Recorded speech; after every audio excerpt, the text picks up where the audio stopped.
So, let's get one thing clear immediately.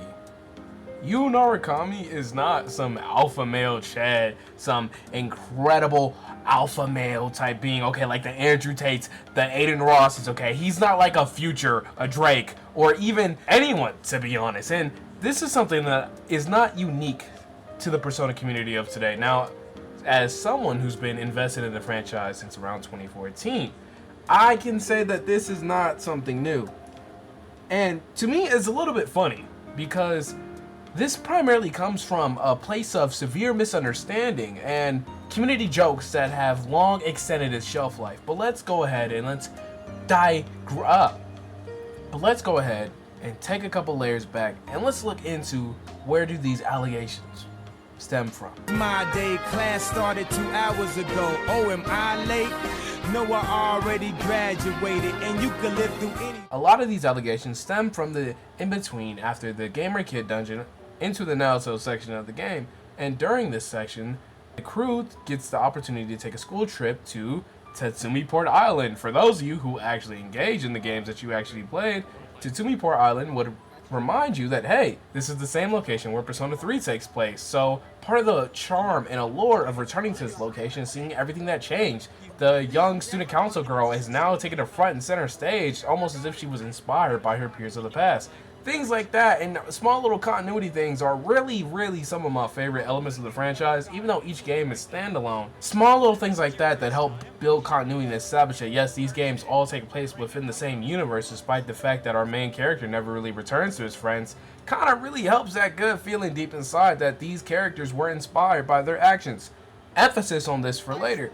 Now, during the school trip, the gang has an opportunity to attend a nightclub that Rise performed at a year ago prior, but due to a power outage and her deciding to do the show anyways, or do the show for free, whatever happened in the game, I'm blanking, but this allows for two things to occur. One, the group is able to hang out in an environment and get away from all their other classmates, and two, Naoto is given the opportunity to directly engage with the group in their antics. And this leads to the very infamous scene of the group heading upstairs in the VIP lounge and receiving drinks. Drinks that are non-alcohol containing, okay? These drinks have no type of alcohol in them, but part of the fun and the scene, at least in my interpretation of it, is, hey, these are kids in a VIP environment doing their own interpretations of what they imagine that a true VIP is going to experience, okay? They're going to act drunk, they're going to act belligerent and rude, and a little bit out of character, or some of their laid-back aspects and some of their more small personalities are going to come out big, loud, rash, incredibly so. Now, funnily enough, with situation, we have 3 straight men, Yosuke, Kanji, and Naoto. I never thought I would ever say those 3 and straight in the same sentence, but that's not the point I'm making. Regardless, throughout the event, we see the characters play a lot more of their notions. Yukiko is laughing at everything. In fact, she's being very loud and foreboding. The same thing with Rise. Rise is demanding. She literally has the drunken face. And this opportunity allows for Naoto to see the group in a more laid-back vicinity where they would be more amicable to answering questions that Naoto proposes in regards to the relation to the ongoing murders in Inaba. Now, I've set the scene, let's talk about it. This is perhaps one of the most misunderstood or maybe clipped out of context moments within the Persona 4 animation, because a lot of these claims come from the anime, which as an anime and an adaptation of a long JRPG that involves many different character dialogue choices that you can choose to indulge in, they're gonna have to go about it in certain ways to include representation for all the choices shown. That is why Yu Narukami ends up with multiple women in his lap and a woman on his arm. Those were all individual choices, along with the option of being able to give Yosuke a piggyback ride in the original release. But the way Yu acts in this scene is funny for 2 reasons. One, because it's a complete and total shift from his character. Yu is commonly portrayed within the anime to be a little bit stoic, a little bit bold, and a little bit straightforward, and in this scene he's acting like a ladies man. He has a lot of confidence. He's talking down to his friends, okay? When he asks Kanji to fill up his cup, he's not doing it as like a courteoustic gesture. In fact, realistically, if Yu was in his right mind, he would have got up and got it himself. but he's asking demands of the people that he's come to know. And this is supposed to be part of the fun. You see the animation play up. You see the shirt unbuckle when he's throwing the dart to pick his number during the Kings game. The point of this scene is to allow us to laugh with the characters, okay? Persona 4 gets a lot of shit from the wider community for quote-unquote not having a lot of things happen within its main plot, but then in reality, all Persona games are character-driven to a certain extent.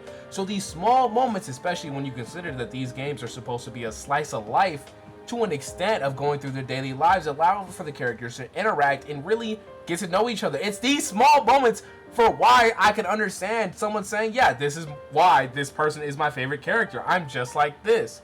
With that in mind, the big twist at the end of the punchline is that there was no alcohol involved at all. All these characters were completely sober throughout all the antics they were indulging in. In fact, in the next scene where they're eating ramen, Yu literally says that, hey, I made a little bit of a fool of myself last night, and I've been acting a little bit out of character. And everyone talks about it before ultimately deciding to push past it and gather the things so they can head back to the train to go home. Except for Teddy. Sorry, Teddy, you a broke boy. You ain't got no bread like that. Now, for a scene that takes roughly 5 minutes within a 26 episode anime, and a scene that takes approximately 5 minutes in an over 75-hour experience, okay? I'm talking maybe this is like less than 5-10% of the entire, not even, that's a little bit generous. I'm saying this is less than 1% of the entire game. To become such a vocal point of Narukami's character is a little bit dishonest. In fact, a lot of the major representation you'll see of him as being a ladies' man, a Chad, okay?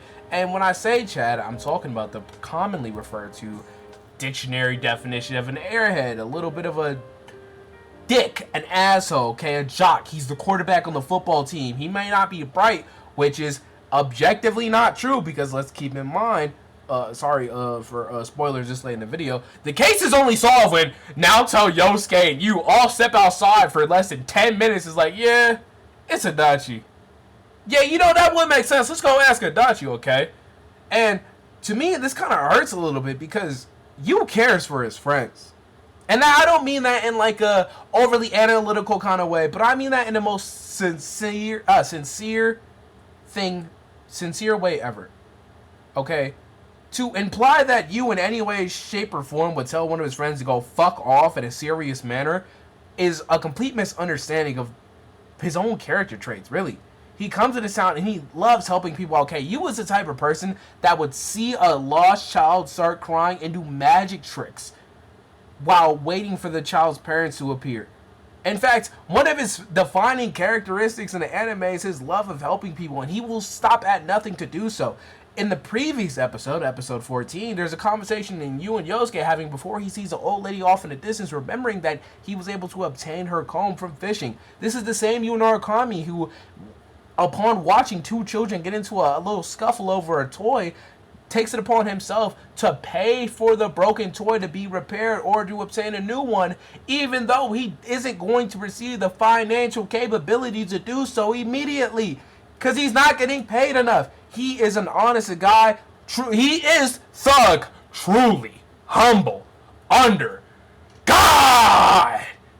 And that kind of a little bit hurts. Now, I understand for a lot of these things, they're jokes, okay? They're memes, but at the same time, these memes / jokes often give people the wrong perception and ideology about certain characters, okay?